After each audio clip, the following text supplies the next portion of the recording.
Pemirsa, penghitungan suara hasil pemilu di tingkat kecamatan di Polewali Mandar, Sulawesi Barat diwarnai kericuhan. Salah satu saksi dari partai politik protes adanya penggunaan daftar pemilih tambahan atau DPTB dan DPK yang tidak sesuai aturan.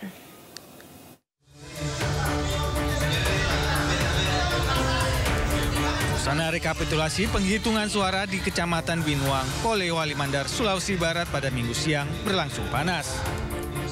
Seorang saksi dari salah satu partai peserta pemilu tiba-tiba protes karena menduga adanya kecurangan dengan modus penggunaan surat suara daftar pemilih tambahan atau DPTB. Saksi tersebut menyatakan terdapat 10 surat suara oleh pemilih tambahan atau DPTB di TPS 2 Miring tanpa adanya surat pindah pemilih. Meski sempat diwarnai adu mulut, namun proses rekapitulasi penghitungan suara pemilu 2024 tetap dilanjutkan kembali.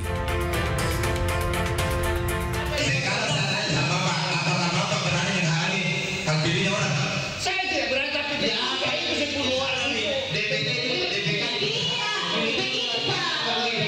ada tidak bukti yang valid yang bisa membuktikan bahwa Miring membuat satu kecurangan. Di TPS 2 Miring itu ada 10 orang pemilih yang menggunakan KTP.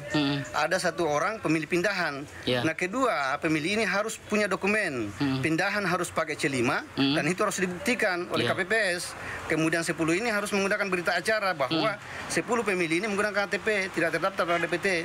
Nah, tadi di dalam tidak terkonfirmasi itu. Maksudnya tidak bisa menunjukkan? Tidak bisa menunjukkan. Kami ingin membuka tapi semua seolah-olah ya itulah yang terjadi sekarang. Alasannya sendiri perdebatannya sudah habis di TPS. Dia bilang TPS harusnya. Padahal kita ketahui, semua mungkin teman-teman ketahui bahwa saat pencocokan atau perhitungan suara di TPS tidak pernah dituliskan lebih awal berapa yang hadir, berapa pengguna DPK, berapa pengguna DPTB. Tidak pernah. Nanti setelah saksi-saksi sudah bubar baru itu diisi.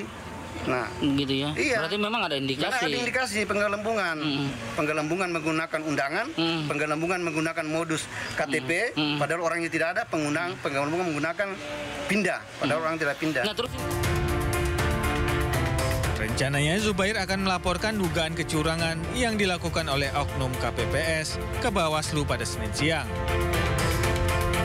Dari Polewali Mandar, Sulawesi Barat, Huzair Zainal, iNews melaporkan.